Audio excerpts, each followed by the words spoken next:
If you've played the first Life is Strange, you'll know that Don't Nod Entertainment doesn't shy away from dealing with sensitive subjects. Perhaps emboldened by the fact that their previous game was so acclaimed, directors Michael Koch and Raoul Barbet are taking on even more political subjects, particularly racism and police brutality in modern USA, while continuing to deliver the aesthetic and mood of the Life is Strange franchise. In that sense, Roads, the first episode of Life is Strange 2, feels different but familiar.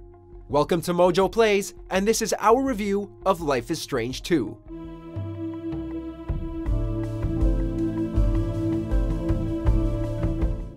Before we begin, we publish new content all week long, so be sure to subscribe and ring the bell to get notified about our latest videos.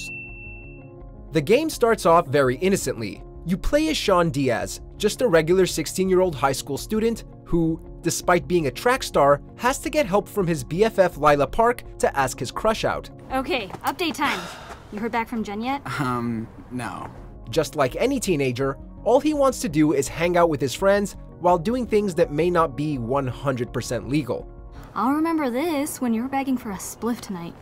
Sean also has a 9-year-old little brother, Daniel, and their relationship is exactly what you would expect.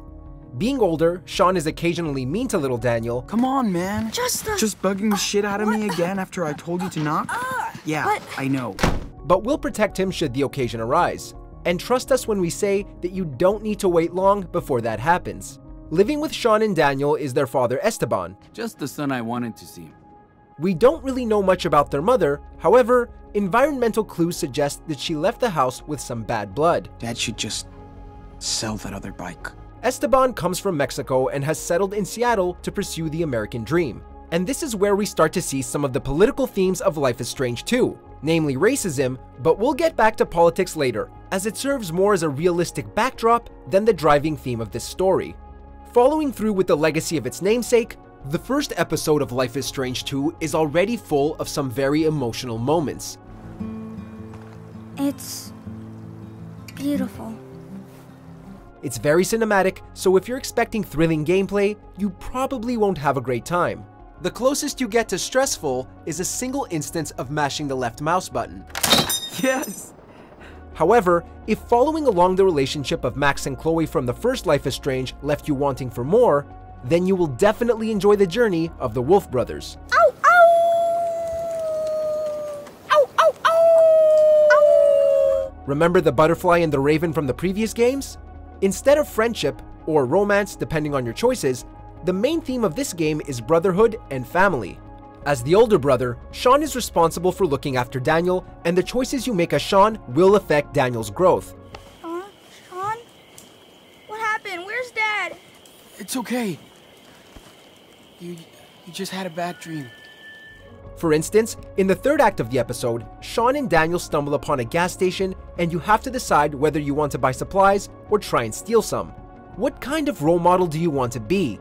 If you steal, then you end up teaching your little brother that stealing is good. Now, maybe that's how you want to raise your little brother. And hey, we're not here to judge. But let's say that your choices in the game could potentially have wide-reaching consequences. And this is just episode 1. Who knows how the tent you decided to steal might come back in episode 4 to bite you in the ass. I told you to leave us alone! Sean, what are you doing? Daniel is also interesting as an NPC. While you're exploring some of the environments in the game, Daniel will go around and do his own thing. As he does that, you'll get the opportunity to interact with him. Let's teach this machine a lesson, right? Yes. Sharing a brotherly moment that can make your bond grow stronger. However, there's always the chance that you'll miss out on those moments because you're preoccupied with something else, such as sketching a pretty picture of the river. Dad gave me the sketchbook. At some point, I was collecting wood to make some fire, so I'm pretty sure I missed an opportunity to try spearfishing with Daniel. But then I got to teach him how to skip stones on water, so that was pretty cool. I did it! Did you see? Oh, also, Daniel has some psychic powers. Calm down! You lied! This wouldn't be Life is Strange without some supernatural shenanigans, after all. Why? The characterization and portrayals of the two brothers is very well done, so much so that you can't help but want to protect Daniel.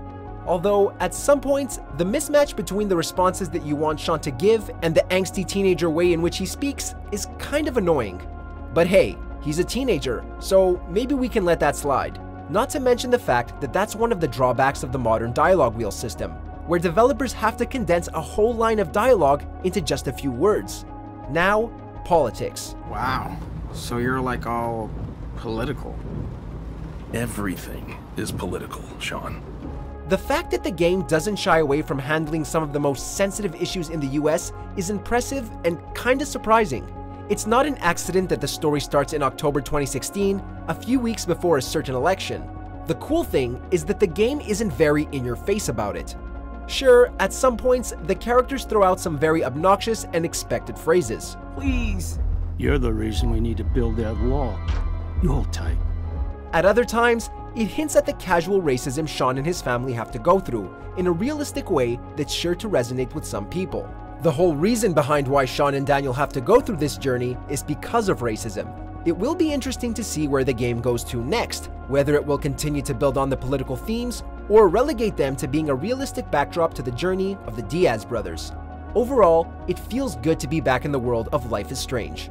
Man, look at that.